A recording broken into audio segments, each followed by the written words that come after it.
Hello friends, ये है student database Python project. तो ये आप देख सकते हैं, यहाँ पर मेनू दिख रहा है। 6 मेनू है। नंबर 1 में है ऐड न्यू स्टूडेंट, 2 में है सर्च स्टूडेंट, 3 है display all records, 4 update, 5 delete और 6 में है सेव एंड एग्जिट।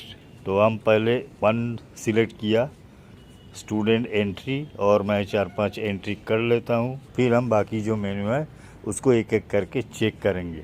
तो ये 5 एंट्री मैंने कर लिया है। 101 से 105 यह है कोड।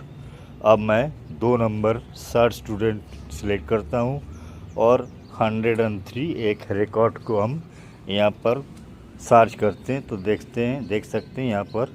तो आप देख सकते हैं यहाँ पर सर्च रिकॉर्ड दिख रहा है। अब मैं 3 नंबर चूज़ करता हूँ डिस्प्ले ऑल रिकॉर्ड्स। तो हमने जो 5 रिकॉर्ड अभी टाइप किया वो यहाँ पर दिख रहा है। अब मैं अपडेट रिकॉर्ड 4 नंबर चूज़ करता हूँ और मैं एक स्टूडेंट आईडी यहाँ पर सिलेक्ट करता हूँ। तो उसमें पूछ रहा है what you want to update, name, age, course. हमने नेम सिलेक्ट किया और उसको चेंज करके जैसे ही अपडेट किया तो आप देख सकते हैं 103 नंबर रिकॉर्ड में नेम चेंज हो चुका है। उसके बाद है डिलीट रिकॉर्ड 5 नंबर ऑप्शन, और यहाँ पर भी मैंने जैसे ही कोड डाला तो पूछ रहा है are you sure you want to delete data, Y N yes. जैसे ही हम करेंगे तो एक रिकॉर्ड यहाँ से डिलीट हो जाएगा। अब मैं ऑल रिकॉर्ड को डिस्प्ले करता हूँ तो आप देख सकते हैं 101 102 के बाद 103 मिसिंग है, वो डिलीट हो चुका है। और उसके बाद 104 और 5 मतलब 5 में से एक रिकॉर्ड डिलीट हुआ, 4 दिख रहा है। अब मैं एग्ज़िट चूज़ करता हूँ 6 नंबर, तो डेटा सेव हो जाता है और मेनू से बाहर भी चला जाता है। तो आप देख सकते हैं यह वो फाइल जिसमें रिकॉर्ड सेव हो चुका है। ये 101 102, उसके बाद 104 103 डिलीट हो चुका है। तो ये 4 रिकॉर्ड इसमें दिख रहा है। यह डिक्शनरी टाइप का रिकॉर्ड वेरियस लैंग्वेज में ये इस्तेमाल होता है। अब मैं फिर एक नया रिकॉर्ड इनपुट करता हूँ और ये देखता हूँ जो पहले का रिकॉर्ड है उसके साथ ये भी सेव होता है या नहीं। तो मैंने एक रिकॉर्ड एंट्री किया, 6 नंबर में एग्ज़िट किया। अब देख सकते हैं जो नया रिकॉर्ड हमने अभी एंट्री किया वो भी यहाँ पर दिख रहा है पुराना रिकॉर्ड के साथ। तो ये है प्रोग्राम। इसमें हम सबसे पहले 2 लाइब्रेरी को कॉल किया। एक है इनपुट ओएस मतलब ऑपरेटिंग सिस्टम, और एक है इनपुट जेसन जो फाइल में सेव होता है। उसके बाद है स्टूडेंट डीबी, एक डिक्शनरी टाइप का ब्लैंक वेरिएबल है। जो भी हम रिकॉर्ड एंट्री करेंगे इसी स्टूडेंट अंडरस्कोर डीबी वेरिएबल में वो सेव होगा। उसके बाद है लोड डाटा फंक्शन।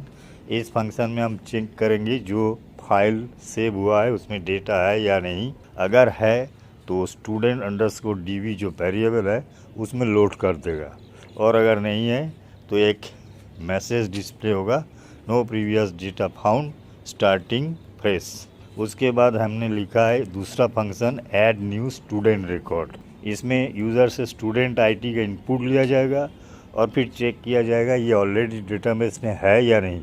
अगर है तो एक मैसेज डिस्प्ले होगा स्टूडेंट आईडी ऑलरेडी एग्जिस्ट, और प्रोग्राम रिटर्न करेगा। और अगर नहीं है तो नीचे जो 3 नेम, एज और कोर्स है इसका इनपुट लिया जाएगा और स्टूडेंट अंडरस्कोर डीबी जो डिक्शनरी वेरिएबल है उसमें ऐड कर दिया जाएगा। उसके बाद फंक्शन है सर्च स्टूडेंट रिकॉर्ड। इसमें भी स्टूडेंट आईडी इनपुट लिया जाएगा, फिर चेक किया जाएगा। अगर स्टूडेंट डीबी में रिकॉर्ड है तो डिस्प्ले किया जाएगा, अगर नहीं है तो स्टूडेंट आईडी नॉट फाउंड एक मैसेज डिस्प्ले कर दिया जाएगा। उसके बाद का फंक्शन का नेम है डिस्प्ले ऑल स्टूडेंट। अगर डेटाबेस में रिकॉर्ड है तो यहाँ पर डिस्प्ले हो जाएगा। उसके बाद अपडेट स्टूडेंट रिकॉर्ड ये भी फंक्शन है। यूज़र से एक आईडी लिया जाएगा, उसको चेक किया जाएगा। अगर है तो फिर एक मेनू डिस्प्ले होगा what you want to update, कौन सा की को आप चेंज करना चाहते हैं। उसमें 3 ऑप्शन है नेम, एज और कोर्स। नीचे जो है इफ लॉजिकल कमांड है, जो चूज़ करेगा उस हिसाब से डेटा को चेंज कर पाएगा, और जो भी डेटा चेंज करेंगे वो स्टूडेंट रिकॉर्ड में ऑटोमेटिकल अपडेट हो जाएगा। उसके बाद है डिलीट स्टूडेंट रिकॉर्ड फंक्शन। एक स्टूडेंट आईडी यूज़र से लिया जाएगा, अगर वो रिकॉर्ड है तो रिकॉर्ड को डिस्प्ले कर दिया जाएगा और एक कंफर्म मैसेज लिया जाएगा। Are you sure you want to delete the student data? अगर वो कंफर्म करता है, वाई टाइप करता है, तो रिकॉर्ड डिलीट हो जाएगा। और उसके बाद आता है मेन प्रोग्राम। तो सबसे पहले हम एक लूप लगाते हैं, क्योंकि मेनू तब तक यूज़र चाहे एंट्री कर सकते हैं, और जब उसका काम ख़त्म होगा तो वो एग्ज़िट कर जाएगा। उसके बाद हम यहाँ पर 6 मेनू टाइप किया है, जैसा आप दिख रहा है 1 2 3 4 5 6, और जो भी वो चूज़ करेगा, जो चॉइस वेरिएबल है उस पर स्टोर हो जाएगा। और फिर हम एक इफ़ लॉजिकल कमांड लगाएंगे, जिसमें जैसा उसने चूज़ किया है उस हिसाब से फंक्शन को कॉल किया जाएगा। और आखिरी में जब सेव जो 6 नंबर प्रेस करेंगे तो हम एक मैसेज डिस्प्ले करेंगे, good bye data save successfully, और वो फाइल में डेटा सेव हो जाएगा। वो अगर गलत नंबर चूज़ करता है तो एक मैसेज डिस्प्ले होगा, इनवैलिड इनपुट। तो यह है प्रोग्राम और बहुत ही खूबसूरत है। आप इसको देखिए, सीखिए। धन्यवाद।